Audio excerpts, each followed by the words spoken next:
right, guys. So I just want to show you guys.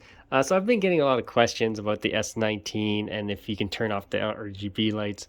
And the S16, I'll tell you the S16 and 16X, you can turn off the RGB lights, no problem. The S19 doesn't. It says you could, but it doesn't do it. So, but I'll show you guys the. I'll turn off the the lights right here. So I'll show you guys. So as you can see, I have just turned off the LED lights on the KingSong 16X.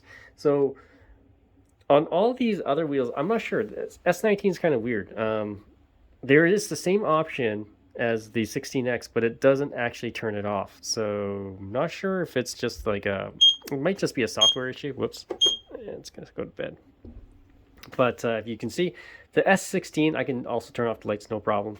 S19 doesn't allow me for some odd reason. Or, like I said, I'm pretty sure it's just a software issue. So it should actually do it.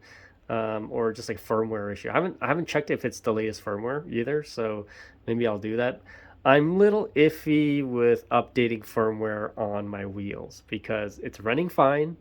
I don't really want to screw anything up because the S16 had some issues with firmware, and I have never updated it, and I don't plan on to. That's how you get into trouble. Okay, so you update the firmware, you're gonna screw your things up. Okay, so because the firmware hasn't been tested properly, you can totally screw it up. So that's why I'm really iffy on updating firmware. So.